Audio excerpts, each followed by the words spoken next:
Одондар сугаас та бүхнийхээ амраг ирэн мэдчилж байна. Хими элементүүдийг хэрхэн нээсэн бэ?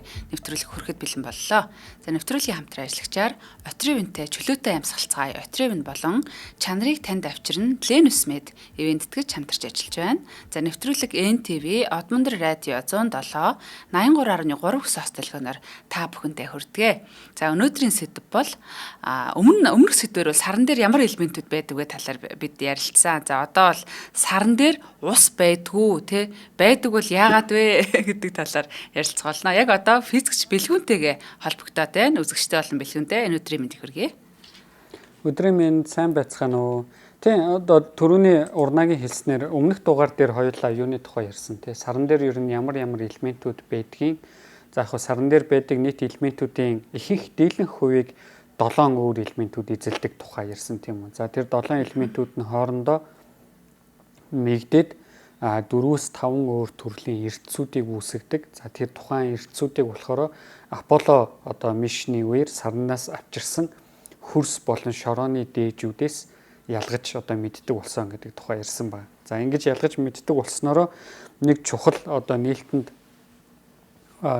дэмжсэн одоо нэг чухал онолыг дэмжсэн нээлт хийсэн нь юу байсан бэ гэхээр манай сарны үүслийн тухай онол байсан тийм. Манай сарны үүслийн тухай онол бол өөрөө яг Аполлогийн тэр даалгавруудаас өмнө бол 3 өөр төрлийн онолыг эрдэмтэд дэвшүүлсэн байсан. Эхнийх нь бол сар дэлхий 2 одоо сар бол дэлхийд олзлогдсон объект юм а гэж үздэг байсан бол хоёр дахь нь сар дэлхий 2 ингээд зэрэг үүссэн. Анх үүсэж байхдаа хоорондоо айгүй ойрхон зайд одоо баг ингээ одоогийнхэн зайд те зэрэг үүссэн ийм объектуудаа гэж хэлсэн. Гурав дахь нь болохоор дөнгөж эртний дэлхий те дэлхий дөнгөж үүсэж эхэлж явах үед одоогийн манай ангараг гарагтай ойролцоо хэмжээтэй Тия гэдэг тэнгэрийн эрхэс манай дэлхийтэй бүр ингээ зав мөргөлдөөд те маш хүчтэй мөргөлдөө тэр мөргөлдөөнөөс үлдсэн сансрын тоосонцор дэлхийн одоо тоосонцор гэсэн үг шүү дээ.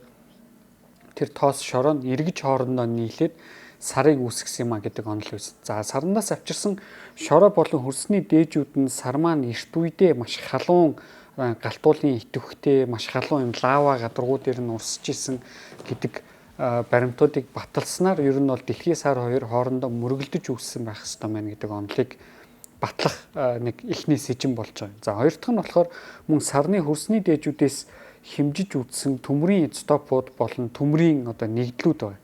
Тэр нь өөрөө сарны нийт массын 1.1-1.1-ээс 1.3% хүрэхгүй хэмжээг эзэлдэг учраас сарны цөм буюу одоо манай сарны цөм нь өөрөө халуун биш төмрөөс тогтсон биш гэдгийг олж нээсэн. За энэ юу гэсэн үг вэ гэхээр ерөөсөө л сар дэлхий 2 анх үүсэхдээ нэгэн зэрэг үүсээгүй гэдгийг баталсан нэг баталгаа болж байгаа байхгүй. Яагаад гэхээр хэрвээ энэ хоёр анх нэгэн зэрэг үүссэн байсан бол манай дэлхийн цөм маань өөрөө халуун төмөр байгаа шүү дээ, тий. Маш юм халуун төмөр дэлхийн төвд эргэлдэж байгаа. Түүнтэй адилхан сарны цөм ч гэсэн тийм халуун төмрөөс тогтсон байх ёстой бөгөөд сарны нийт массын ихэнх хувийг төмөр эзэлж явах хэрэгтэй байсан. Гэтэл яг бидний жинхэнэ одоо Аполлогийн нийт авчирсан 380 кг хөрсний дээжээс хийсэн судалгаагаар ерөөсөл 1.1% хүрэхгүй төмөр байсан гэдэг нь сарны цөм бол өөрөө төмөрөөс тогтоогүй бас халуун биш юм байна гэдгийг илэрхийлж байна. Тэгэхээр сар бол ерөөсөө дэлхийн Т2 дээр үед мөргөлдөөд, эрт үед мөргөлдөөд тэрнээс үүссэн нөгөө нэг тэр чинь ингээ хоёр гариг хоорондоо мөргөлдөхөр маш их дулаан ялгарна шүү дээ тий. Маш их үрэлт бий болж байгаа учраас чи тэгээ авраг том хэмжээтэй хоёр мөргөлдөж байгаа шүү дээ. Ерөөсөө нэг юм жижигхэн хоёр бильярдны бөмбөлөг биш тийм. Асар том хэмжээтэй хоёр юм хоорондоо мөргөлдөж байгаа учраас маш их халуун мантийн одоо үлдэгдэл огторгууд цацагдсан байна. За тэгээд тэр мантийн үлдэгдлүүд нь хоорондоо нийлээд манай сарыг үүсгэсэн. За ингэж сарыг үүсгэсэн нь өөрөө сар халуун цөмгүй байх ёстой. Мөн гадаргуу нь хөрсөн мантийн одоо үлдэгдлээс тогтсон байх ёстой. Одоо нэгс нэг галтуулын лаваны л хөрцөн хэлбэр гэсэн үг шүү дээ, тий. Тийм юм байх ёстой гэдгийг таамагласан. За Аполлогийн хэмжилтүүд бол яг энэ таамаглалуудтай таарсан хөрсөн галтуулын үлдэгдлийг хэмжиж чадсан мөн сарн дээр байгаа тэр 7 элементүүдийг хэмжсэн. За тэр 7 элементийн нэрийг одоо дахиж хэлээд явах уу те. Хэрвээ санмаар байгаа эсвэл мэдгүй юм байвал өмнөх дугаарыг үзчихэд л болно. Мөн тэр 5 төрлийн минералуудыг ингэж хэмжсэн ба. За ингээд ерөнхийдөө өмнөх дугаар дээр урнаа бит хоёр сарны одоо яг ингээд бид нар ингээ энгийнүүдээр сарыг харахад ямар элементүүд байж болох вэ гэдгийг таамаглаж болно. За спектрийн анализ хийж болно. За эндгээр анализуудаар сарн дээр байх ёстой элементүүдийг ямар элемент байдаг, тэд нар нь яаж үүссэн. За хамгийн чухал нь эдгээр элементүүдийн изотопийн харьцааг сарн дээрээс хэмжиж аваад дэлхий дээрх тухайн элементүүдийн изотопийн харьцаатай харьцуулснаар хоорондоо ойролцоо байгааг нь олж мэдээд хоорондоо ойролцоо байна гэдэг нь ерөөсөө сар дэлхий хоёрын үүсэл маань нэг юм а гэдгийг батлах нэг том сэжин болсон гэдгийг ярьсан ба. За гэхдээ түүх ингэж дуусаагүй. Энэ бол ерөөсөө л сар дэлхий хоёр ямар ч байсан нэг үүсэлтэй юм байна. Нэг өсөндөө мөрөглөдөж үүссэн юм байна гэдгийг баталж байгаа нэг чухал нээлтүүд болсон ба. Гэхдээ мэдээж тухайн онолыг 100% батлаагүй. 100% батлахын тулд ямар асуултууд үлдэж байгаа вэ гэхээр анх Тиа гэдэг гариг дэлхийг ирээд мөргөхдөө ямар өнцгөр хаана ирж мөргсөн гэдэг асуулт чухал байгаа тийм үү. За тэгжээч манай дэлхийн маань өөрөө нөгөө нэг дали болно тий. Тэнхлийн одоо манай дэлхий чинь 20 градусын дали тэнхлэгтэй шүү дээ. Тийм хэмжээний дали 23 градусын тийм дали болгохны нөхцөлийг бүрдүүлнэ. За үүнээс гадна сар дэлхий хоёрд мөргөлдөөний дараа ямар импактууд бий болсон бэ гэдэг чухал судалгаа хийх хэрэгтэй. За эдгээр нь маань бас тодорхойгүй байгаа. Мөн Тиа гэдэг энэ одоо прото гариг тий яг хаанаас ирсэн, үүсэл нь юу юм бэ гэдэг тухай бид нар сайн мэдэхгүй. Тэгэхээр эдгээр асуултуудад бас хариулт хэрэгтэй. За эдгээр асуултуудад хариулт авахын тулд ерөөсөө л дахиад сарн дээр яг ямар төрлийн элементүүдийн нэгдэл байдаг вэ гэдгийг бид нар нарийн судлах хэрэгтэй болчихж байгаа байхгүй. Тэгэхээр яг өнөөдрийн манай дугаар маань яг ингээд харахад одоо орны дугаар ч юм шиг тий сарн дээр ус байдгүйгээ асуусан юм шиг. Гэтэ яг нариндаа бол мэдээж химийн элементүүдтэйгээ холбогдно. За тэгэхээр өмнөх нэвтрүүлэг дээр тухайн тэр элементүүдийг нээсний дараа сарн дээрээс нээж болох чухал нэгдлүүд буюу минералууд өөр бусад янз янзын одоо тий нэгдлүүдийг олж нээх нэг чухал асуултууд болсон байна. За энэ чухал асуултуудын мэдээж хамгийн ихэнд тавигдсан асуулт бол манай сарн дээр ус байх боломжтой вэ гэдэг асуултууд байна. За яагаад тэгж асууж байгаа вэ гэхээр сарн дээр ус төрөгч очдог нь бол тодорхой болсон. За сарн дээр яаж ус төрөгч очдог вэ гэхээр ерөөсөө нарны шуургаар дамжигдаад очино гэсэн. Нэгсэн нарны шуурга маань өөрөө сарны ус төрөгчийн их үүсвэр нь болох байхгүй. Сарн дээр ус төрөгчийг аваачиж байгаа их үүсвэр нь бол. За ингээд сарн дээр нарнаас ус төрөгч яваад очичлоо. Гэтэл сарн дээр ус төрөгч очихоос өмнө тэнцээ аль үжээ юу байж байгаа тийм хүчил төрөгч байж байгаа. Хүчил төрөгч маань өөрөө сарн дээр байгаа минералуудад нэгдэл хэлбэрээр оршиж байгаа тэнцээ. Тэгэхээр нөгөө ус төрөгч, хүчил төрөгч хоёр чинь нийлэх юм бол за мэдээж нэг ус төрөгчийн атом, нэг хүчил төрөгчийн атом нийлэх юм бол гидроксил гэдэг атом бий болно тийм молекул бий болно. Хайдроксил гэдэг молекул бий болно. За энэ дээр би дахиад нэг ус төрөгчийн атомыг нэмээд өгчих юм бол ус гэдэг молекул бий болж байгаа тийм. Тэгэхээр ерөнхийдөө зүгээр хим физикийн процессын төсөөлөх юм бол нэгэнт сарн дээр хүчил төрөгч байж байгаа. Тэгэхээр маш их хэмжээний ус төрөгчүүд сарны гадаргуу дээр ингээл зөөгдөл ирэйлэх юм бол яах нь тэнцээ ус бий болох боломжтой болчихж байгаа. Гэтэл сар гэдэг маань өөрөө их сонирхолтой объект. Юу вэ гэхээр манай дэлхийтэй адилхан агаар манталтай биш. Дэлхий чинь өөрөө агаар манталтай байдаг учраас дэлхийн гадаргуу дээр ус шингэн төлөвтэй оршоод байгаа байхгүй тий. Хоёр туйл дээр нь ус мөс хэлбэртэй оршоод байгаа байхгүй. Хэрэв дэлхийн агаар мантлыг аваа хийчих юм бол нарнаас ирж байгаа цацрагууд шууд дэлхийн гадаргуу дээр тусаад дэлхийн гадаргуу огцом халаад тэнцээ юусоо ус шингэн төлөвт тогтох боломжгүй болчихно. Бүх ус нь ууршаад алга болчихно. Нөгөө туйл дээр очиж нар тусаж байгаа учраас туйлын мөсийг хайлуулад байхгүй болгочихно гэсэн. Тэгэхээр сар өөрөө агаар манталгүй учраас сарны нар руу харж байгаа талууд байгаа шүү дээ. Тэгээ ерөнхийдөө нар тусдаг хэсгүүд дээр ус тогтох ямарч боломжгүй болчихж байна гэсэн. Нэг гэсэндээ тэнд хэрвээ усны молекул үүсэх юм бол ууршаад алга болчихно, байхгүй болчихно. А мөн эрт дээр үед сар маань өөрөө галтуулын идэвхтэй тий маш юм халуун байсан гэж ярьсан шүү дээ. Тийм халуун байхад тэр үед бас үүссэн усны молекулууд яах нь үжээ ууршаад алга болчих хэрэгтэй болчихж байна. Тэгэхээр ерөөсөн юм нар тусаж байгаа хэсэг буюу сарны энэ гадаргуу дээр усны молекул үүсэх боломжгүй болж байна гэсэн. Үүссэн ч гэсэн ууршаад алга болчихно. Эсвэл эртдээ дээр үед үүссэн байх юм бол бас ууршаад алга болчих эрсдэлтэй. Тэгэхээр ингээд сарн дээр ус тогтох боломжгүй болчихж байгаа байхгүй. Тэгэхээр яг 1900 оны ихэнх хүртэлх ажигласан ажиглалтууд байгаа. Одоо энгийн телескопоор ажигласан тийм бүх ажиглалтуудаар ихэнх эрдэмтэд юу гэж боддог байсан бэхээр сар бол ерөөсөө маш хувь хуурай саран дээр ямар нэгэн байдлаар ус тогтох боломжгүй юм байна гэдгийг ажигласан байна. За наад зах нь нөгөө нэг цардуул ч юм уу те цардас ч юм уу мөсний юм гадаргуу ч юм уу саран дээр бэйсэн бол тэр чинь гялалзаж харагдана шүү дээ. Тодорхой хэмжээнд өөрөөсөө гэрэл ойлгоно те гэрлийг өөрөөр ойлгоно хуглана гэдэг ч юм. Иймэрхүү үзэгдлүүд бий болно. Тэгэхээр дээр үеийн аврах том телескопуудаар сарны гадаргууг ажиглаж үзээд ерөөсөө тийм юм ажиглаагүй байхгүй. Тэгэхээр юу гэж хэлсэн бэ гэхээр саран дээр ерөөсөө ус тогтох боломжгүй юм байна. Мөн нарны гэрэл тусаж байгаа хэсэг нь хитрхи халуун учраас мөс тогтох боломжгүй юм байна гэдэг ажиглалтуудыг хийсэн байна. За ингээд 1900 он гарч байхад эрдэмтэд юу гэж дүгнсэн бэ гэхээр ерөөсөө сар бол ямар ч усгүй хувь хуурай цүл шиг ийм одоо тэнгэрийн ирхэс юм байна гэдэг дүгнэлт рүү очсон. Гэтэл энэ юм асуулт байна. Тэр нь юу вэ гэхээр одоо нэг асуулт гэж нэг сонирхолтой факт нь юу вэ гэхээр одоо манай говь ч юм уу те эсвэл одоо сахарын цүл ч юм уу ийм говь цүлүүд бол ус байдаг байхгүй. Одоо наазах нь баян бүрд гэдэг ч юм уу те иймэрхүү зүйлүүд бэж идэг. За бүр сахарын цүл маш хуурайч гэсэн тэнцээ тодорхой хэмжээнд одоо нэг тусал ус хэдэн метр куб талбайд бэж идэг гэдэг ч юм уу те тархацсан хэлбэртэй бэж идэг гэдэг ч юм уу ийм хэмжээний ус бэж идэг. Тэгэхээр энэ бол өөрөө дэлхий дээр одоо бусад газруудтай харьцуулахад хувь хуурайч гэсэн усны молекулыг өөр дотор агуулж идэг ийм зүйлүүд байна. 1900 оны үеийн эрдэмтэд юу гэж бодож ирсэн гэхээр сар бол энэс дор хэж 1000 дахин хуурай. Дор хэж 1000 дахин хуурай буюу бүр ингээд байж болох хамгийн хуурай зүйл юм байна гэж боддог байсан юм.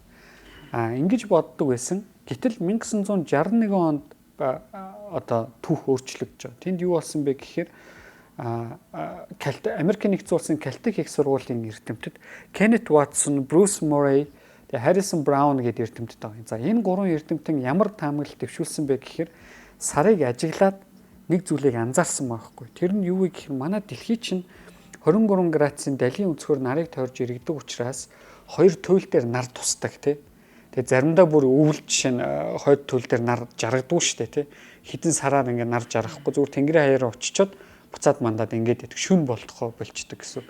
Иймэрхүү сонирхолтой үзэгдлүүд бий болдог. Гэтэл бид нар сарыг харах юм бол сар маань өөрөө юм тилтэд биш байхгүй юм хазгай биш гэсэн. Сар чинь хазгай л да гэхдээ маш бага градусын хазгай байдаг. Хэдхэн градусын хазгай байдаг. Ийм маш бага градусын хазгай за нэгснээр сар ерөөсөө хазгай биш гэж төсөөлөе л доо. Бүр ингээд ерөнхийдөө тийм объект нарыг тойроод эргэж байгаа шүү дээ дэлхийд цуг. Тэгхийн бол энэ объектийн хоёр хойд болон өмнөд туйлууд дээр нар тусахгүй байхгүй ерөөсөө.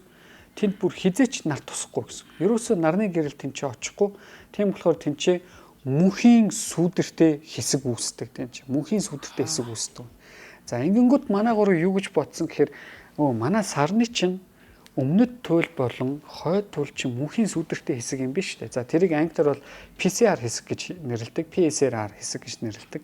Нөгөө нэг юуны ковидын үеэр авчихсан PCR шинжилгээний PCR биш шүү тий. PCR гэдэг зүйл байна. CNS гэсэн. Тэгэхээр PSR гэдэг хэсэг гэж нэрлэдэг. Одоо мөнхийн сүдэртэй хэсэг гэсэн. Мөнх сүдэрлэгдсэн хэсэг гэж бас нэрлэж болно тий. Мөнх сүдэрлэгдсэн хэсэг гэхээр MSK гэх юм уу да тий. MSK хэсгүүд гэсэн.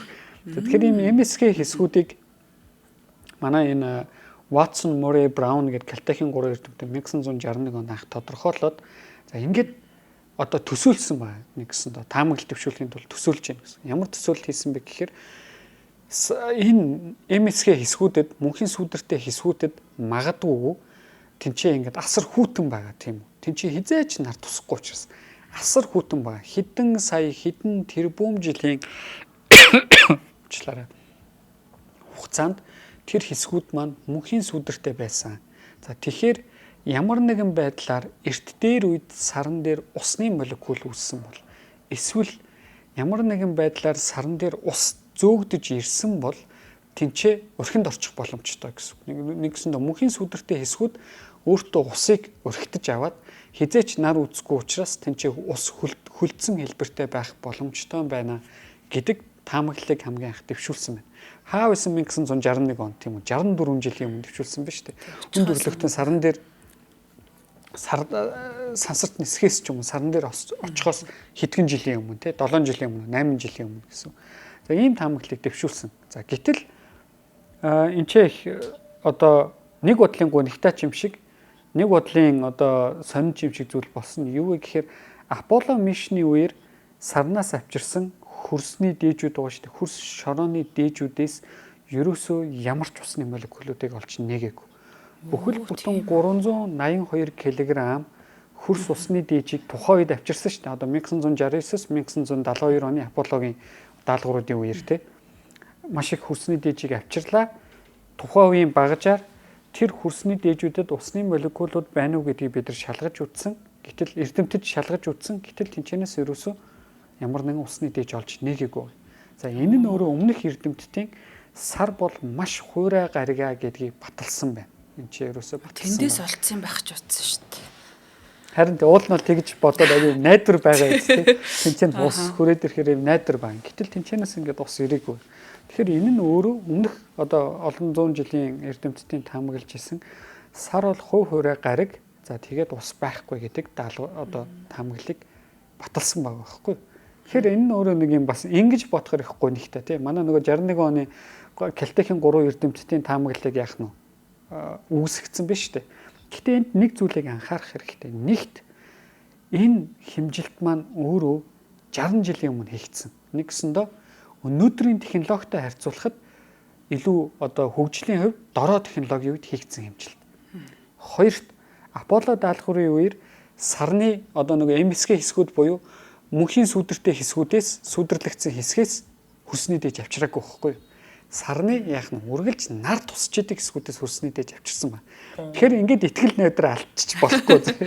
Тэр үед ч гэсэн эрдэмтэд бас яг тэгж маргаад за ямар ч үсэн энэ нээлт маань хоёр зүйлийг бидэрт хэлж байна гэж хэлсэн байна. Аполлогийн хөрсний дээжийн судалгаа. Нэг нь бол сарны нар тусч байгаа хэсэг бол ерөөсөө хуурай юм байна. За мөн дээр үед эрт дээр үедээ сарн дээр ямар нэгэн байдлаар ус байх боломжгүй байсан юм байна гэдгийг баталсан байна. За нөгөө талаас энэ нь өөрөө сарн дээр ус хаанч байхгүй маа гэдгийг баталсан нээлт одоо тий нээлт биш юм а гэдгийг бас харуулж байна. Юу гэхээр нөгөө л нэг мөнхийн сүдэрлэгдсэн хэсгүүд дээр ус байж болох магадлал бол тэнцээ байж байгаа. Ягаад тэгэхээр Аполло тэр хойд туйл руу очиагүй шүү дээ тий. Хойд туйл руу очиж дээж авчирав. Тэгэхээр хойд туйл дээр юу ч байж болно. Яг дэлхийтэй адилхан бохгүй юу? Хэрвээ ямар нэгэн хариг аргийнхан увс нууран дээр буугаад увс нуурнаас нэг усны дээж аваад дэлхий дээр очингуудаа тий дэлхий чи бүхэлдээ уссаар хүрээлэгдсэн гариг юм байна гэх юм бол хинч висэн чи одоо юу яриад байгаа юм гэнэ шүү дээ. Тэгсэн чи нөгөө хариг аргийн өөр экспедиц нь болохоор говьд бууснаа тий баахан элсний дээж авч очсон нь. Үгүй дэлхий чи юусоо ингэж юу юм бэ? Говь юм байна гэх юм бол энэ ч утгагүй шүү дээ. Тийм байх шүү. Дэлхийн хэсэг газараас хэсэг л дээжүүд авснаа бүхэлд нь чи ийм юм байна гэж хэлэх бол өөрөө утгагүй байхгүй. Тэгэхээр ямар нэгэн эрдэм шинжилгээ судалгааны ажил бол үргэлж ингэж явагддаг. Эрдэмтэд бол ямар нэгэн зүйлийг бүхэлд нь ерөнхийд нь 100% үнэн юм аа энэ гэж ярьдгүй. Тэдэн хувийн үнэн байна. Тэдэн хувийн тийм байх магадлал байгаа шүү гэж үргэлж ярьж идэг тийм чи. Бид нар судлаач нар одоо хүн төрөлхтний танин мэдхүн мэдлэг тухайн 100% нээлт рүү үргэлж хязгааргүй дөхнө гэхээс шууд 100% ийм юм а гэдэг юм хэлдэг. За тэгэхээр сарны нээлт ч гэсэн тийм үү. Тэн чинь үргэлж ус байх боломжтой магадлалыг хойд туйл дээр одоо байх боломжтой магадлал одоо таамаглал нь байгаа юм би чинь тэрийг нь яах нь судалж үзээгүй юм чинь бид нар тэрийг судалж үзээгүй. Тэгэхээр тэрэн дээр ус байж магадгүй гэдгийг харуулдаг. Тэгэхээр энд яг бас нэг зүгээр сэдвээсээ хазаасан юмыг дурдж хэлэхэд мэрэгжлийн бус хүмүүс үүн дээр алдаа гаргадаг. Тэр нь юу вэ гэхээр мэрэгжлийн бус хүмүүс бид нар ямар нэгэн зүйлийг хэлбэрийн хувьд ойлгоод тэрийг нь агуулгатаа андуурчдаг байна гэсэн. Яг тэр мэрэгжлийн бус учраас бид нар агуулгын гүн рүү ордог. Тийм болохоор ингээд хэлбэрийн хувьд адилхан зүйлүүдийг бид нар эн чинь хоорондоо адилхан юм хэлээд байгаа юм биш үү гэдэг зүйлүүд ярьж эхэлдэг байхгүй. За хамгийн наазахын жишээ бол одоо саяхан нэг за нэрийг хэлээд явах уу те. Гэхдээ ямар ч их олон даагч 400 мянган даагчтай юм биш. Юу гэсэн бэ гэхээр физикт энерги хадгалагдах хуулиудыг энерги хаанаас ч үүсэхгүй энэ нь өөрөө буддын шашны юутаа таарж байна. Үүлийн үртээ таарж байна гэсэн маягийн юм ярьсан байна. За энэ бол өөрөө яг хэлбэр агуулгыг хүн өөрөө буруугаар ярьж байгаа нэг том жишээ. Буддын за ясамин дээр үүлийн үр бол зөвхөн буддын шашинд байдаг юм ч биш. Үүлийн үр бол бүх шашинд байдаг юм. Тэр бол өөрөө шашинд орж ирэхээс өмнө философч байсан ойлголт байна. Тэгэхээр энэ ороод ингээд үүлийн үр ингээд хадгалагдаал яваад идэх тий. Тэгэл ингээд үе удам дамжаал яваад байдаг. Их төвхтэй нэг юм байгаа шүү дээ. Одоо чинь би өнөөдөр ингээд магадгүй надад ингээ муу юм болох юм бол миний өмнөх амьдралын үеийн үрчих шиг тий. Тэрийг би санахгүй шүү дээ. Тэгэхээр миний санахгүй юм ягаад надад гай болоод байгаа гэдэг юм асуулт энэ чинь бол байх хэвээр. Тэгэхээр ингээд нэг юм энерги хадгалагдаад хуйлтаа адилхан юм яриад байгаа байхгүй юу? Хэлбэрийн хувь төстөө. Гэтэл агуулгын хувьд үеийн үр гэдэг чинь өөр шал өөр юм явж байгаа тийм чи. Агуулгын хувьд үеийн үр гэдэг бол ерөөсөө өмнөх амьдрал дараа амьдрал гэдэг юмтай ямар ч хамааралгүй зүйл. Үеийн үр гэдэг бол агуулгын хувьд юу хэлдэг вэ гэхээр зүгээр л би өөртөө санаагүй муу зүйлээ бусдад бити санаал гэдэг зүйлийг л тэмцээ хэлэх гээд байгаа юм байна тийм. Тийм л юм байна. Тэргээр л яг нь одоо нэг бусдад бити муу зүйл хийгээч л гэдэг юм санааг гаргаад байгаа байхгүй. Гэтэл тэрийг энерги хадгалагдаад хуйлтаа холж байгаа юм. За энерги хадгалагдах хууль адилхан тэнцээ одоо хүн гэдэг амьтан байла. Тодорхой биологийн одоо ингээд тэ амьтан энэ зүйл ингээд хоол унд идээд тэрнээс энерги аваад зүрхэн цохлоод ингээд тархин ажиллаад ингээд байж хагаад үхэхээр яадаг вэ гэхээр энэ бүх энерги би хөрсөн чинь ягаад гэвэл намайг булчиж байгаа юм чинь тэ ягаагүй бол чандралаагүй бол наа шууд булах юм бол би хөрсөн чингэн бордоо болон тэнцэн сайхан байгаль одоо ургамал бий болно ингээ янз янз хөрс ялцмагтай болно гэх юм. Ингээ энерги ингээ хадгалагдаад явчихад энийг шууд үлийн үртэй холбочих. Үгүй юу вэ гэхээр үлийн үр бол ерөөсөө хүний амьдралтай холбоотой юм. Нэг гэсэндээ хүний ахуйтай холбоотой юм багхгүй. Үлийн үр ярихын тулд чи хүн байх хэрэгтэй заяа. Энерги ярихын тулд чи хүн байх албагүй ерөөсөө. Энерги бол бүхэл бүтц ертөнцид үйлчилж байгаа юм. Тийм болохоор энэ хэлбэрийн хувьд адилхан байлаа гэдэг агуулгын хувьд өөр зүйлүүдийг бид ингэж холж болохгүй.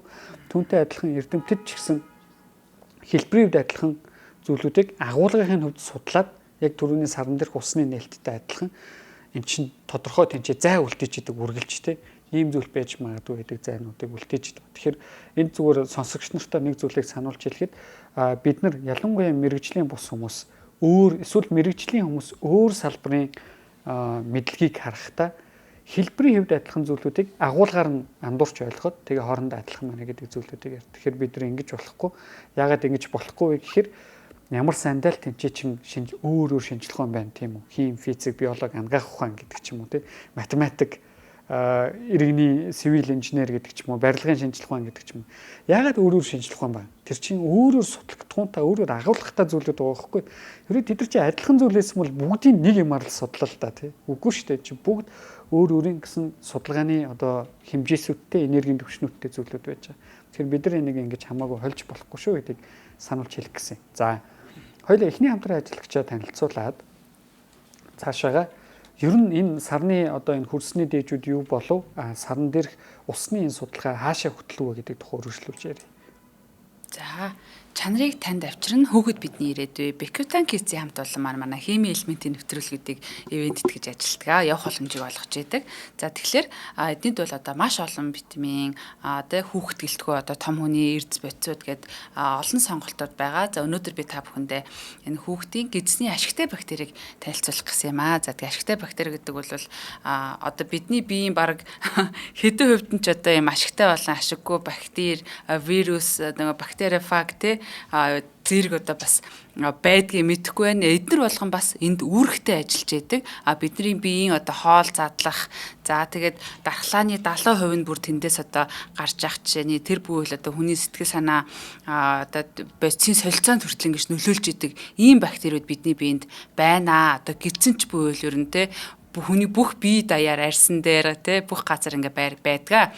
За тэгэхээр одоо энэ ашигтай бактери гэдэг зүйлийг хоолох гэдэг бас юм чухал үйл явц явдаг. За ашигтай бактерийг ингэж нэмэлтээр авах те багасгах юм бол нөгөө хортой бактери нэгсээд эсрэгээрээ байдаг.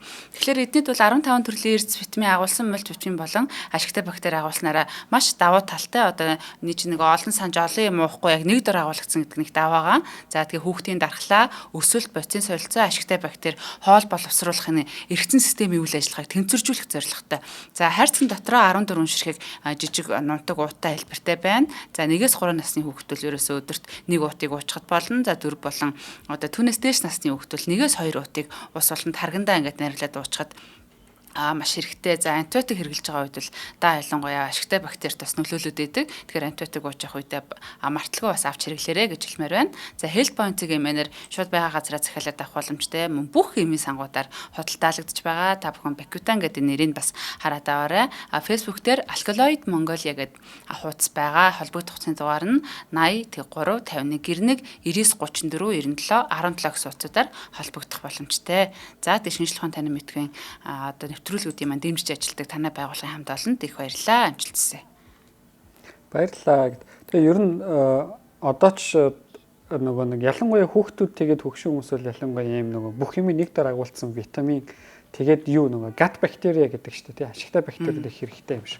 Би бас сүлд нөгөө нэг юунаас Bakutan-аас ашигтай бактери авч ууж байгаа. Тэгэхгүй бол нөгөө ойр жохоо ходоод гидс хямрах гэдэг болцсон байл. Нөгөө хэд хоног Монгол баахан хоолны дэглэм алдагчаад гинт наашаа ирээд буцаад өөр хоолны дэглэмд оронгууд яг тийч бактериуд юу болоод байна гэж гайхацсан байх шиг. Тэгэхээр надад л айгүй сайн нөлөөлж байгаа. Тийм болохоор бас манай сонсогч нар тэгэл харж явж байхдаа шууд өөрт хамгийн өөр эмийн сангаас авчих боломжтой байдаг шүү дээ тий. Яах боломжтой ах нэ. За тэгэхээр өнөөдрийн ярианы сэдв рүүгээ үндсэн сэдв рүүгээ эргүүлж оръё. Тэгэхээр одоо ингээд апологийн хэмжилтүүд буюу апологийн авчирсан энэ хөрсний дээжүүдээс ямар нэгэн усны молекул тухайн үед бол илрүүлж чадаагүй. Гэхдээ энд нэг сонирхолтой юм болсон. Тэр нь юу вэ гэхээр ерөөсөө 21-р зуун гарснаас хойш 8 жилийн дараа заяа 2008 онд илүү шинжлэгдсэн одоо спектрийн анализаар апологийн авчирсан хөрсний дээжийг судалж үзээд ялангуяа тэр хөрсний дээжүүдийн галтуулын үлдэгдлээс одоо үлдсэн тийм нөгөө мантийн тэр хөрсний дээжийн судалж үзээд юу болсон бэ гэхээр усны молекул болсон байна. За энэ бол өөрөө маш чухал нэлт болсон тийм ч. Нэгсэндөө тухайн мантийн үлдэгдлээс буюу сарны нөгөө нэг илүү гүн хөрсний хэсэг гэсэн үг шүү дээ тийм. Тэр Мариад байдаг, сарны тэнгист байдаг тэр гүн хөрсний хэсгээс илүү өндөр мэдрэмжтэй одоо сенситив сайтай мэдрэмж сайтай спектрийн багажаар спектрийн анализ хийгээд маш багахан хэмжээний усны молекул олсон гэдэг нь сарн дээр гадаргуу дээр нь бол ус байхгүй юм байна. Окей. Гэхдээ сарны гүнд ус бэж магадгүй юм байна гэдэг таамаглалыг гаргасан байна. За энэ таамаглал нь өөрөө дахиад их чухал асуултыг асууж байгаа. Тэр нь юу вэ гэхээр сарны гүнд ус байна гэдэг чинь сар анх үүсэж байхдаа устай байсан биш бидтэй гэдэг асуултыг асуусан баг гаргаж ирж байгаа байхгүй тэнцээ магадгүй сар нөгөө нэг галтуулын идэвхтэй байхдаа тэнцээ усны молекулууд үүсээд тэгээ хүрэн штэ тий хөрөнгөтнийх нь усны молекулууд тэр мантийн давхраг дотор нь хадгалагдсан биш тий одоо өрхөнд ороод өрхлөгдсөн байгаа байхгүй тэгээ хадгалагдаад үлдсэн байна гэдэг маш гоё хэмжилтийг хийсэн. Тэгэхээр энэ 2008 оны хэмжилт бол өөрөө нэм чухал асуултуудыг гаргасан ба. Гэхдээ энэс өмнө илүү гоё юмнууд болсон. За тэр нь юу вэ гэхээр 1994 онд заяа. 1994 онд НАСА-гийн Клементин даалгавар гэж байгаа. За Клементин даалгавар бол ерөөсөө зүгээр л сарыг тойрж иргэх зорилттой хиймэл дагуул сар руу хөөргөд. Гэхдээ зөвхөн сарыг тойрж ирэхдээ юуг нь тойрж ирэх вэ гэхээр хоёр туйлын тойрж иргэж байгаа. Хоёр туйлын тойрж иргэд тэнцэнэс радарын хэмжилтүүдийг хийсэн. За радарын хэмжилтүүд хийн гэдэг нь яах вэ гэхээр би сар руу тодорхой долгионы урттай долгион явуулчихна. За ингээд долгион явуулан тухайн долгион маань сарны хөрсөн дээрээс буцаад ойгоод ирнэ штэ тий. Тэгэнгүүт сарны хөрсөн дээрээс миний явуулсан долгион сарны хөрсөн дээрээс ойхдоо ямар долгионы одоо давтамжтай болоод ирдэг вэ, долгионы урттай болоод ирдэг гэдгийг би мэддэг.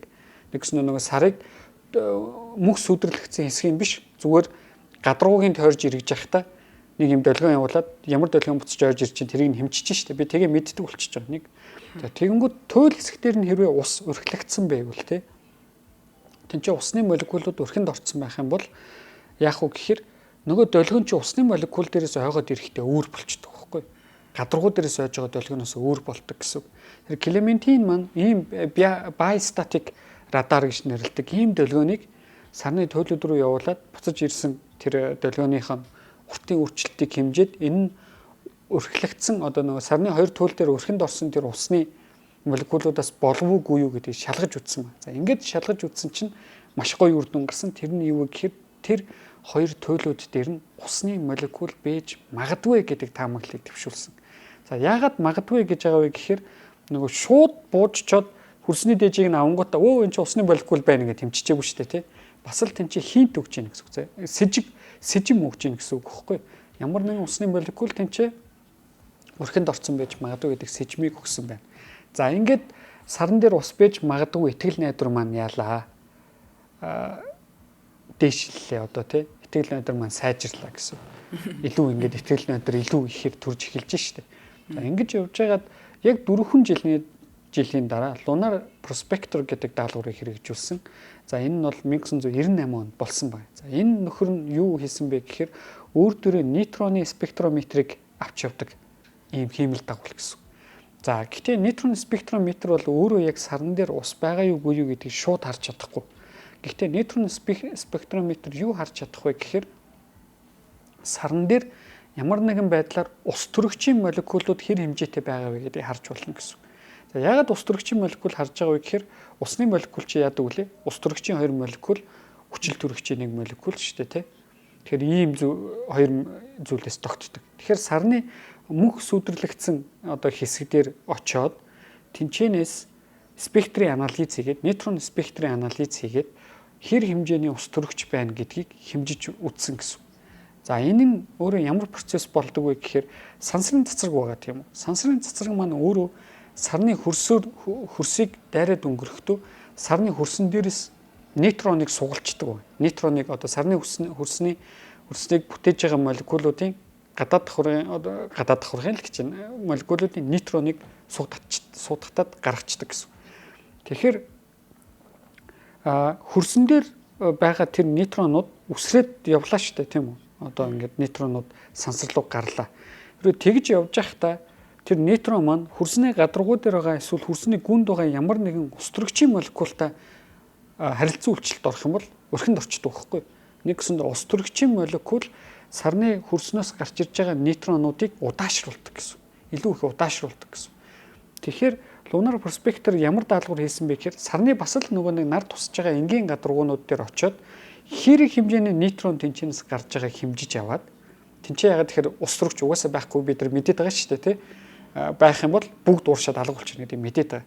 За сарны 2 туйл дээр очиод тэр нейтронуудыг хэмжингүүд 75-ыг хэмжиж 25 нь байхгүй байна гэдэг чинь яах нь вэ? Илүү их нейтронууд тэр туйл дээр ус төрөгчд удаашраад байхгүй болсон юм. Тэгэхээр энэ ямар таамаг төвшүүлэхээр магадгүй энэ 2 туйл дээр нь ус төрөгч маш их хэмжээгээр байна шүү дээ гэдэг таамаглалыг тэнцээ төвшүүлж байна гэсэн. За ийм маягаар бол бид нар ерөөсөө сарн дээр яах нь ус 2 туйл дээр нь ус байх боломжтой байна гэдэг таамаглалуудыг сэжмүүдийг илүү их баттгаж ирсэн ба. За ингэж явж байгаа түрүүн одоо хэлснээр 2 дугаар хэсгийн ихэнд хэлснээр алдарт нөгөө 2008 оны дахин хэмжилт гарч ирсэн. За 2008 онд Аппологийн авчирсан хөрсүүдийг 2 дахь ионы масс спектрометр гэдэг багажаар илүү өндөр наривчлалтай багаж гэсэн. Хэмжээд нөгөө нэг галтуулын үлдэгдэл буюу лава хөрсөн тэр мантууд нь ус байгаа гэдгийг илрүүлсэн байна. Үүгээрээ саран дээр ус ол байдгийн байна. За энэ усны молекул бол хэдэн сая тэрбум жилийн туршид тэнцээ байсаар л ирсэн байна гэдэг маш чухал хэмжилтийг хийсэн. За үүнээс яг 1 жилийн дараа заяа бүр сонирхолтой юм байна. Тэр нь яасан гэхээр энэтхэгийн Чандраяан гэдэг одоо нөгөө Чандрасекар гэдэг хамгийн анхны хар нүхний лимитийг одод хар нүх болохын тулд ямар хэмжээний масста байх ёстой вэ гэдгийг анх таамагласан эрдэмтний нэрээр нэрлэгдсэн энэ одоо хиймэл дагуул НАСА-гийн сарны минералын газрын зураг гэдэг газрын зураглаач гэдэг ийм камерыг өөртөө суулгацсан. За тэрийг зүгээр энгийнээр M3 гэж нэрлэдэг. Энэ M3 аппаратыг өөртөө суйрлуулсан Чандраяан хөлөг сарыг тойрж иргэсэн ба. За ингэж тойрж ирэхдээ сарны хойд төлөөд дээр 2.8-аас 3 микрометрийн урттай долгионы урт буюу одоо нэг ус байвал энийг шингээж авдаг долгионы урт гэхгүй. Тэрийг ингэж хэмжих зориулттай ийм хиймэл дагуулыг энэтхэгчүүд хөөргсөн байна. За ингэж хөөргөд хойд төлөөд дээр эргэлдэхдээ тэнцээ юг хэмтсэн бэхээр одоо Брауны их сургуулийн эрдэмтэд ялангуяа Карл Питерсээр өдөрдөөсөн эрдэмтэд саран дээр яг ус байна уу? Ус байна уу гэдэг нь яг энэ 2.8-аас 3 микрометрийн долгионы уртад гарч ирэх байхгүй юу? Яг тэр долгионы урт нь очиж хэмжээд яг хэмтсэн байгаа юм чи. Яг тийм хэмжээний долгионы уртад яах нь юм шингээд гараад байна хоёр төлөвдтэй. Усал шингээж гэхдээ энэ нь өөрөө тийм усал шингээж чадах, усал шингээж чадах зүйл. Гэхдээ энд бас л дахиад нэг багжийн одоо мэдрэхүү гэдэг юм байна. Тэрнээс шалтгаалаад тодорхой хэмжээ нөгөө түрүүний гидроксил чинь байж ч бол. За гидроксил гэдэг нь юу гэхээр нэг хүчил төрөгч нэг ус төрөгч байхгүй. Нэг гэсэндээ усны молекулаас нэг хүчил төрөгчөөр дутуу гэсэн. Ийм молекулууд бас байж болно гэдэг таамаглалыг үлдээсэн. Гэхдээ маш хүчтэй сарны хоёр төлөвд дээр ус байгаа шүү гэдэг том сэжмийг баталсан илрүүлэлт болсон. За үүгээрээ маш чухал. За төгсгөлийн одоо нээлтийг ярихаас өмнө хоёр дахь хамтран ажиллагчаа танилцуулаад тэгээд төгсгөл хэсгийн нээлт рүүгээ оръё. За манай хамтран ажиллагчаар Отривинтэй чөлөөтэй амьсгалцгаая. Отривин манай ивент гэж ажиллаж байна. Тэгэхээр одоо нөгөө хамар битүүрдэг. За энэ хүмүүс бол одоо янз бүрийн бас бүтээгдэхүүнүүд хэрэгэлдэг те. Тэгээ янз бүрийн үр дүнтэй байдаг, янз бүрийн үн ханштай байдаг. За Отривин бол хамрын битүүрлийг 12 цагийн турш арилгадаг. Отривны удаан үргэлжлэх үйлчлэгээ нь таны одоо 5 тухтай байлгаж чөлөөтэй амьсгалуулна гэж байна. Тэгэхээр байн тусах шаардлагагүй те. 12 цагийн турш гэдэг чинь өдөрт нэг тусаач гэдэг чинь маш одоо хэлбэр байгаа. За эхний минутаас эхлээд түргэн үйлчилж хамрын битүүрлийг хурдан хугацаанд арилгахнаа. Тэгэд хамгийн бас нэг гол зүйл нь одоо нэг чигшүүлэгчийн найрлагатай болохоор одоо ийм зүйл хэрэгжилж байгаа хүмүүсийн нөгөө хамар аманд хорсох, хуурайших энэ шинж тэмдгүүд илрээд идэг болоос Отривны хэрэгжилж явах тохиолдолд одоо чигшд маш сайн авд юм байна. За тунг тохируулан хэрэглэх боломжтой амьсгалын замын судснуудыг агшааж битүүрлийг одоо цаг алдахгүй ингэж багсгадаг гэдгээрээ бас давуу талтай байна. Тэгэхээр одоо хүн яг өөрийнхөө бас яг хамар амруу хийж байгаа зүйлээ бас хамгийн чанартай аятайхан одоо Отривнийг бас сонгоосоо гэж бодож хэрэгэлдэг хүмүүс нагаас хэлдэм байлээ, мэддэм байлээ. За бүх хэмээн сангуудаар худалдаалагч байгаа. Холбогдох утасны дугаар нь 9988 19 50 гэсэн утасны дугаараар та бүхэн холбогдох боломжтой. За тэгээд чөлөөтэй амьсгалцгаая. Отривнийг та бүхэн бас нэг удаа сонгоод хэрэглээд үзэх юм бол цаашдаа бол байнга хэрэглэж болно гэдэгт итгэлтэй байна. Нэвтрүүлгийн ивент тэтгэгчтэй их баярлалаа. Баярлалаа. Надад нэг сүүлийн үед жоохон харшилтаа болоод байгаа юм. Хамар битүүрүүд яадаг болсон. Отривын л надаас яг ганц тохирдог юм байна. Бусд нь л ерөөсөө болж игээд Монголд очихоор жоохон ялангуяа хавар өөр юм билээ. Тийм харшлаад яадаг болсон байсан. Тэгээ энд бас нэг чухал юм хэлэхгүй бол нөгөө хүмүүс ингэдэг юм билээ. Ялангуяа энэ нөгөө хамрын цацлаг хэрэгэлдэг хүмүүс. Энэ гэтээ нөгөө тэр цацлагын буруу биш байхгүй, хүний буруу байхгүй. Яадаг вэ гэхээр нэг цацаал зүгээр болчихж байгаа шүү дээ. Хамраа өнгөө бол гоё болчдаг. Тэгээ нэг юм 3 цагийн дараа буцаад битүүрэнгүүд нь шууд цацдаг. Тэнгүүт нөгөө эми хэтрүүлийн хэрэглээний донтолт гэдэг шиг юм болж байгаа. Нэг гэсэндээ хамар нь улам тасаад, улам нөгөө цацлагч үйлчлэгээ байдаг. Гэтэл тэр цацлагч нь өөрөө бич нөгөө заавартайгаа байж байгаа. 2-4 цаг гэдэг ч юм уу тий 4-6 цаг гэдэг ч юм уу юу ч болж исэн тэргээр нь хэрэглэх хэрэгтэй байхгүй. Тэгэхгүй бол тэр чинь ингээ бие чинь дасал болоо сүүл рүүгээ донтоод тэгээ бүр ингээ байнгын цацлагтаа явж идэг хүмүүс идэг шүү дээ. Бүр эн чинь надад нөлөөлөхөө болчлоо гэдэг. Тэр бол цацлагны буруу биш. Тэр бол хүний буруу хэрэглээний буруу. Тэгэхээр манайхан бас ер нь ялангуяа им витамин, им цацлаг тий имхүү зүйлүүдийг аль болох эмчийн зааврын дагуу тэгээ хэрэглэх зааврын дагуу хэрэглэж байгаараа гэж хэлэх гэсэн. За төгсгөл хэсэгт их чухал юм болсон. Тэр нь юу вэ гэхээр за бид нар ямар ч байсан одоо ингээд сүүлийн 50 жилийн хугацаанд бол яагаагүй шүү дээ. Сарн дээр буугаагүй тий. Ерөөсөө буугаагүй. За дээрэс нь бүр сарны хоёр хойд төлөвд дээр ч очиж буусан буултууд байхгүй. Тийм болохоор яг хойд төлөвд дээр ус байгаа юу гэдгийг мэдхэд их хэцүү байсан. Гэтэл 2009 онд давхар ямар гоё туршилтыг NASA хийсэн бэ гэхээр L-Cross гэдэг нэртэй хиймэл дагуулга байна. За энэ хиймэл дагуул нь одоо ингэж төсөөлж болцсон. Дотор 2 ширхэг буужинтай. Тэгээ давхар нэг юм дагуур хиймэл дагуултай. За ингээд шууд сарны хойд туйл руу явцсан. За хойд туйл руу явахдаа Cabeus гэдэг кратер буюу одоо энэ чи юу гэдэг лээ? Сарны тогоо тий тэр тогоо руу ингэж очсон байна. Тэнгүүд би тэр тогоо руугаа эхний буужингаа боо явуулчин заа. Эхний буужингаа ингээ явуулчин штэ тий. Тэгээд нөгөө чин сарны тогоон дээр очиод буунгууд тий чи яах вүлээ? Бид нар одоо ингээ нэг юм тостой юм дээр очиод цохингууд яадаг үлээ. Дээшээ ингээ тост иддэг штэ тий. Тэр шиг сарны хөрсийг дээш нэг дигдүүлчихэж байгаа. Тэр тогоон доторс хөрсний хойд туул дээрсэн тогоон доторс хөрсийг дээш нь дигдүүлээд тэнгууд манай тэр дигдсэн хөрсөөр нь нөгөө нэг цуг өөртөө нь явж байгаа нэг хиймэл дагуулга штэ тий. Тэрийг яг тэр дигдсэн хөрсөн дондор нь явуулчих. Тэгээ явуулчихмод яах вэ гэхээр нөгөө тэр дигдсэн хөрсөнс би дээж авчиж байгаа байхгүй. За ингээд дээж авсан чинь тэнцэнээс гарсан дээжийн ихэнх нь юу байсан бэ гэхээр хөлдсөн ус байсан ба нэгсэн доо мөс байсан гэсэн үг тийм чинь. Тэгэж бид нар сарны 2 төлөвүүд дээр мөс байдгийн байна. Тэр нь гарцаагүй барьсан биш. Тийм тогоонууд дээр хадгалагдсан байдгийн байна гэдгийг нээсэн байна. За тэгснээр дээр давхар явсан нөгөө нэг 2 дахь хэмнэл L10 гэдэг хэмнэл дагуулахгүй. Тэр нь тэгж хэмжингүүтээ дахиад нөгөө тогоон дээр очиж унтсан. Тэнгүүд дахиад тэн чи тоос босон шүү дээ. Тэнгүүд L-cross тэрийг холоос ажиглаад шууд одоо нөгөө нэг хит улаан туяаны мууч үзэгдэх гэрлийн муучт нь спектрийн анализ хийгээд ус байна уу гэдэг шууд хэмжилтийг хийгээд ус олж нэгээд усны молекул олж нэгээд зургийг аваад радиометрээр хэр гүнд байдیں хэр тархалттай гэдэг шууд мэдсэн ба. За ингэж бид нар яах нь эрдэмтэд одоо хүн төрлөختөн сарны хойд төлөвүүд дээр нөгөө мөнх сүдэрлэгдсэн хэсэгт нь ус байдгийн байна гэдгийг баталсан байна. Бүр 2009 он. Гэтэл анхны таамаглал нь хэдэн онд гарлаа? 1961 онд гарсан шүү дээ. Бүр тэнцэнээс яах нь 45 жилийн дараа хагас 100 жилийн дараа сарны хойд төлөвүүд дээр буюу мөнх сүдэрлэгдсэн хэсэгт ус байдгийн байна гэдгийг бид нар одоо эрдэмтэд хүн төрлөختөн олж нээжээ. Энэ өөрөө маш чухал нээлт болсон. Мэдээж сарн дээр ус байна гэдэг чинь юу гэсэн үг юм? Бид нар одоо ирээдүйд сарыг колоничлох гэдэг шүү. Тэгэхээр дэлхийгээс ус зөөж аваачих шаардлагагүй байна гэдгийг харуулж байгаа байхгүй тий. Мөн дээрэс нь ус гэдэг чинь өөрөө ус төрөгчийн 2, хүчил төрөгчийн 1 молекулаас тогтсон учраас тэрийг нь салгаад ус төрөгчийн пуужингийн түвшинд ашиглаад хүчил төрөгчийн яах нь агаарт ашиглчих бол сарн дээр байгаа баазууд ийм том боломжуудыг олж нээсэн ба. За энэ өөрөө айгүй одоо чухал гоё нээлт болсон. За миний хувьд бол би яг бүр энэ 2009 оны энэ L-cross-ын нээлтийг сандаг байхгүй мэдээгээр гарч ирсэн. Хүн төрлөختөн сарн дээр ус байдгийг баталлаа гэж бүр яг мэдээгээр гарч ирсэн байхгүй. Тэрнээс өмнө бол яг ус байж магадгүй гэж ярьдаг байсан. L-cross-ын нээлт бол ус байгааг шууд баталгаа болсон байгаа ерөөсөө. Тэр нь өөрөө маш чухал нээлтүүд болсон байна. За ингэж явж байгаад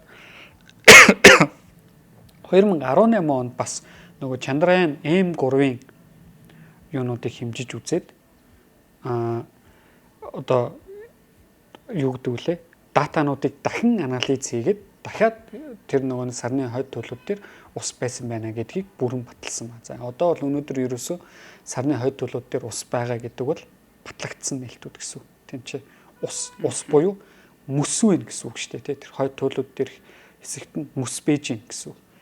За ингэсэн чинь одоо бүр сонирхолтой юм болсон заяа. Тэр нь хэдэн онд болсон бэ гэхээр 2020 онд болсон нээлт. 6 жилийн өмнө. Тэр яасан гэхээр София гэдэг НАСА-гийн обсерватор сарны гадаргуу дээрээс гадаргуу дээрээ Клайусын тогоо гэдэг дэлхий рүү харсан тогоо шүү. Айгүй том тогоо байгаа. Тийм чи бид нар энийг дурангаар харж болно. Клайусын тогоо гэдэг. Одоо сарны газрын зураг гэдэг газрын зураг нь интернетэд үнгүү татахаар байж байгаа. Тэгэхээр манайхан бол шууд тэрийг татаж аваад Клайусын тогоо гэдгийг хайж байгаа дурангаар харж болно тэрийг. Тэгэхээр Клайусын тогоо гэдэг дээрээс тэр чинь нөгөө нэг нарны гэрэл тусдаг гэсэн үг шүү дээ сарны маань тий. Гадаргуу нарны гэрэл тусдаг гэсэн. Тэнчэнээс усны молекул нээсэн за. Энэ бол өөрөө бүр аимшигтай том бүүм нээлтүүдийн нэг байсан. За усны молекул нэгтээ маш багаар нээсэн гэсэн. Нэг тусал ус сахарын цөлд 1 м3 квадратад тархаад байж идэг бол энэ нээлт нь өөрөө нэг ширхэг тусал ус тухайн тэр тогооны гадаргуу дээр 1000 м3 хэсэгт тархаад байж гин гэсэн. Нэгсэн 1000 м3 хэсэгт би нэг ширхэг усны тусал олно. Сахарын цүлд яах нь 1 м3 болох нь шүү дээ тий. Ийм том зөрүүтэй. Гэхдээ ямар ч байсан тэнцээ усны молекул байна гэдгийг олж нээсэн. За энэ нээлт маань өөрөө дахиад маш олон асуултуудыг гаргаж ирсэн. Яаж тэнцээ усны молекул тогтоод байна? Анх энэ усны молекул яаж үүсв тий? Ер нь энэ усны молекулын гарал үүсэл хаанаас гаралтай энэ ус хаанаас гарал үүсэлтэй юм бэ гэдэг чухал асуултуудыг гаргаж ирсэн байна. За мэдээж хэд хэдэн таамаглалууд байдаг. Кометээр юм уу эсвэл астероидоор зөөгдөд очсон байж болно. Эсвэл микро кометуудаар зөөгдөж очсон байж болно тий. Бүр эрт үедээ сар өөрөө устаа болсон байж магадгүй гэдгийг бас байж болно. За бүр нэг өөр нэг таамаглал нь юу гэхээр нөгөө нэг нарны шуургаар дамжигдаж ирж байгаа ус төрөгчийн молекулууд нь өөрөө сарн дээр хүчил төрөгчийн молекулуудтай нэгдээд гидроксил болон усны молекулуудыг үүсгэсэн байж болно гэх мэт. Ийм дөрвөн одоо наацхан ийм дөрвөн өөр төрлөөр төрлийн механизмаар сарн дээр ус зөөгдөж юм уу эсвэл өөрөө үүссэн байж болно гэдэг таамаглал одоо. Гэтэ бид нар энийг бол сайн мэдэхгүй яг аль нь үнэн бэ гэдэг. Мөн энэ усны молекул яаж үүссэн, яаж бий болсон гэдэг нь өөрөө сар дэлхий хоёрын үүслийн онолтой маш чухал холбоотой. Одоо нөгөө сар дэлхий хоёр чинь хоорондоо мөргөлдсөн гэдэг байгаа шүү дээ, тий. Тэгж мөргөлдсөн бол яаж тэр усны молекулууд сарн дээр тогтоод үлдсэн бэ гэдэгт хариулт өгөх ёстой тэр энэ онол маань өөрөө. Гэтэл одоохондоо шууд хариулт байхгүй. Гэхдээ ямар ч сан хариулт өгөх ёстой. За эдгээр нээлттэй асуултуудыг давхар гаргасан байна. Тэгэхээр эндээс юу харж болох вэ гэхээр шинжлэх ухаан бол одоо нэг онлын болон туршилтын гэж шинжлэх ухааны дотор нь ерөнхий хоёр хуваах юм бол шин туршилтын нээлтүүд. За эсвэл өмнө нь нээгдсэн байсан датаг би илүү нарийн багажуудаар дахин анализ хийснээр шинэ нээлт хийх боломжтойг харуулж байна. Мөн шинэ нээлтүүд нь юу гаргаж байгаа вэ гэхээр шинэ асуултуудыг гаргадаг. Шинэ асуултууд үргэлж өмнөх одоо нэг хүлэмжшүрэгдсэн байгаа онолуудыг сорж идэг тэнцээ тэр онолуудыг сориод хэр үнэн бэ гэдгийг шалгаж яадаг. Шинжлэх ухаан бол өөрөө ингэж хөгжиж явж идэг зүйл. Тийм ч учраас яах нь өнөөдөр шинжлэх ухаан маш ингээд өндөр хөгжиж байна тийм. Бид нар ингээд тодорхой хэмжээнд маш сайн хөгжиж байна гэсэн. Тэгэхээр зөвхөн одоо бид нар ингээ орой болгон хардаг сарны тухай хэд бидний хувьд мэдхгүй маш олон нээлтүүд тэнцээ нэгтгэ хүлээгээд байж байна л гэсэн. Тэгэхээр тухайн сарн дээр хийн элементүүдийг нээснээрээ өөрөө наадзах нь сар дэлхий хоёрын үүслийн тухай маш том ойлголтыг бид нар цоо шинээр авчрах боломжтой гэсэн үг байхгүй. Тэгэхээр одоо ингээд нэг хүмүүсийн нэг юм хэлэх дуртай үг байдаг те шинжлэх ухаан бараг бүгдийг тайлбарлсан гэдэг үгүй. Шинжлэх ухаан бол мэдээж бүгдийг тайлбарлаагүй. Нөгөө тал бас нэг өөр хүмүүсийн хэлдэг үг байдаг. Шинжлэх ухаан тайлбарлаж чадаагүй гэдэг зүйл байдаг. За шинжлэх ухаан тайлбарлаж чадаагүй зүйл сарны наазах нь саяны наазах нь сарны дээрх усны молекулаас эхлүүлээд байж байгаа. Гэхдээ энд нэг зүйлийг бид нар анхаарах хэрэгтэй. Шинжлэх ухаан тайлбарлаж чадахгүй байлаа гэд шинжлэх ухаан тайлбарлаагүй байлаа гэд шинжлэх ухаан тайлбарлаж чадахгүй гэсэн үг биш үхгүй. Шинжлэх ухаан гэдэг чинь нэг юм хэдэн цагаан халаад өмссөн нөхдүүд тусдаа нэг өрөөнд дотор орж байгаа те нэг юм шашин шиг ч юм уу эсвэл нэг юм күлчиг ч юм уу зөвхөн хоорондоо хийдэг зүйл биш. Шинжлэх ухаан гэдэг чинь өөрөө бидний зүгээр л танин мэдхүүн процесс угаад байна. Өнөөдөр хүн төрөлхтний олж нээсэн хамгийн сайн танин мэдхүүн процесс бол шинжлэх ухаан л байгаа байхгүй. Ирээдүйд энэ процесс солигдохыг үгүйсэхгүй, хэн ч үгүйсэхгүй тэрийг. Өнөөдрийн шинжлэх ухааны нээлтүүд ирээдүйд үгүйсгэж магадгүй эдийг ч гэсэн бүх эрдэмтэд тэнцээ мэдж байгаа тийм. Энэ боломж байгаа гэдэг. Тэгэхээр энэ ч гэсэн одоо сарны тухай дугаар дээр бас нэг зүйлийг анхаарах нь вэхээр бид нар хайгуу сайн мэддэг зүйл гэж боддог зүйл маань өөрөө яах нь дотор маш их нууцыг агуулаад тэр нууцууд нь нэгтгэе хүлээгээд байж байгаа байхгүй. За баярлалаа. Өнөөдрийн дугаар энэ хүргээд жаргая да. За баярлалаа. Сонирхолтой байлаа. Бидний бие ч одоо 70% нь ус байгаа гэдэг. Нүдээ ингэхэд бараг те жижигхэд туслуус ингээ гарч ирж идэг. Тэгэж биеийнхээ бас нэг хэсгийг одоо цорын ганцын дагуул дээрээсээ хайгаад янз бүрийн нарийн технологи ашигласаар агаад ямар ч ясаа олсон энэ түүхүүд тэр технологиуд нь бас ямар гой тэ байж болох одоо тэр тоосыг босгож гин за долгионы урт явуулж гин тэ бүр авчирсан ч байна одоо гэд хөрсийг аваад ирдэг тэ за үнэхээр бас гайхалтай хүн бас өөрөө их гайхалтай юм за тэгээд сарны тухай ус байдаг гэж одоо сонссон боловч яг яаж байдаг түүнийг бас яг яаж илрүүлсэн талаар ерөөсөө мэддэггүй байсан за бэлгүндээ их баярлалаа. Нэвтрүүлгийн хамтран ажиллагчаар Отрын үнэтэй чөлөөтэй амьсгалцгаая Отрын болон чанарыг танд авчирна Ленус Медивент гэж ажиллаа. За нэвтрүүлэг NTV Одмондөр радио 107 83.3 хөсөлтөлгөөнөөр та бүхэндээ хүрлээ. Ингээд дараагийнхаа сонирхолтой хими элементээр эргүүлцгээе. Баяртай. Баярлалаа, баяртай.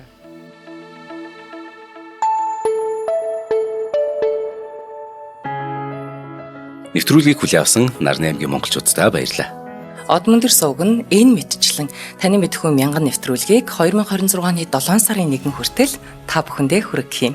Их хэлээрээ шинжлэх ухаан танин мэдхүйг түгээхийн үлсэд нэгтгэх хүсвэл та бидэнд хандив өгөх боломжтой. Жилдээ ганцхан удаа 100 мянган төгрөгөөр биднийг дэмжснээр шинжлэх ухаан танин мэдхүйг түгээх энэ үйл хэрэг амжилттай үргэлжлэх юм. Одмондөр нэр дээрх Удаагийн банкны дансгаа 4191 Тэг 4518 Та 100,000 төгрөгөөр шилжүүлэхдээ гүйлгийн утга дээр нь өөрийн нэр болон утасны дугаараа заавал бичээрэй. 100,000 төгрөг хандсанаар Одмондөр сувгийн алтан гишүүн болох юм а. Шинжлэх ухаан танин мэдхгүй Монголд ялах болтугай.